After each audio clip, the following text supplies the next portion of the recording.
Smashing a car window to rescue a child or pet could save a life. Downtown Sioux City. Deborah? Tim, with such a long list of GOP candidates vying for the nation's top job, it's more important now than ever for Republican presidential candidates to hit the road and do more grassroots campaigns. And now this is your first time in Sioux City since announcing your candidacy. Why did you decide to run for president? Well, that's correct. Now that it's beginning to warm up, you might be jumping onto your motorcycles, and if you're in Nebraska, you have to wear a helmet. But some lawmakers are hoping to change that. Egg prices are 16 to 32 cents higher. Just yesterday, a carton of dozen eggs was $1.79. Today, it's nearly $2. Tommy Bolden is considered Sioux City royalty, and just one look at this display behind me, you can see why. It features a jacket. Officials say something caught onto their line and they turned their backs for less than a minute. Then when they turned back around, Lincoln was gone. Traffic accidents actually increased at this intersection after the cameras were installed in 2010, going from an average of 5.5 accidents each year to 6.5. While business is under par at the Sioux Golf and Country Club, here at Landsmere Golf Club in Orange City, business is in the green.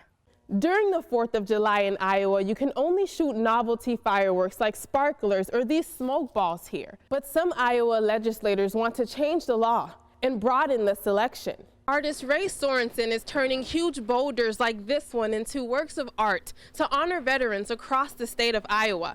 Purple was Autumn's favorite color, but today at the Sioux County Sheriff's Office, it represented strength and the promise to continue to fight to prevent child abuse. Jenna, this is the first time we're seeing how some Iowans are feeling about the current field of GOP presidential hopefuls. A tragedy in a Sioux City neighborhood early Tuesday morning has many residents shaken up. Thought it was crazy. This is, to me, a shock to think that anybody would be murdered in my neighborhood. The second floor of this home on West 16th and Center Street in Sioux City turning into a murder scene after police say Isaac Abdennour brutally beat and stabbed Cornelia Steed. I heard her screaming for help, so I came up to help. The lady was out there, she was all covered in blood. Jamie was in the basement when he heard the victim's cries for help from the second floor. The motive behind the killing is not yet clear. However, police say the pair had some sort of romantic relationship. The victim and Abdennour were romantically involved, and it is believed that the stabbing stemmed from an argument between the two of them. The owner of the home says he heard banging and screaming from the second floor. Shortly after, a friend of the victim says the suspect came running out of this back door, leaving behind a trail of blood. The suspect then made a mad dash down this alley and hid in an open garage where police later found him. Abdennour is currently being held on a $1 million bond for first-degree murder. Residents in the area say they are relieved that the accused killer is no longer on the run. Load off my mind, because just living right over there, he could be trying to hide in my garage or something, you know. But yeah, that makes me feel better that he's in custody. In Sioux City, Deborah Souverain, ABC 9 News. Tim, Kentucky Senator Rand Paul says he's nothing like the long list of Republicans who are eyeing the White House. Senator Paul says America needs a president who will focus more on domestic issues, and he says he's the man to do it. Republican presidential candidate Rand Paul says he wants to break what he calls the Washington machine.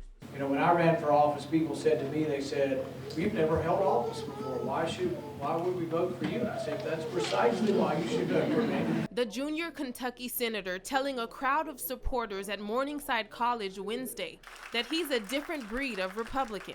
I think we need to be boldly for what we are for. We were once the party that believed in cutting taxes. Tax reform, a major issue in the GOP hopeful's presidential platform. In a one-on-one interview, he told me about his plans to scrap the current tax code and usher in the largest tax cut in U.S. history. I think the tax code is a huge mess. It's too complicated. I'd get rid of the whole thing and I'd replace it with one single tax rate, 14.5% for businesses, 14.5% for individuals. The senator also touched on several hot-button issues, such as the U.S.'s intervention in the Middle East, the rise of ISIS, and government bulk data collection. I would prefer that we specifically go after terrorists. I'm fine with looking at the records when we have suspicion and a warrant's been signed by a judge. And an issue he believes the federal government should butt out of: marriage. You ought to be allowed in Sioux City to make those decisions and not have someone in Washington tell you what to do. The GOP bill is stacked high with contenders, but Rand Paul says he's not worried. We're going to work hard. We have a good organization in Iowa, and we plan on playing to win. A tree fell against my window and woke me up about 5:50 this morning. It's not the wake-up call Maddie Phillips was expecting.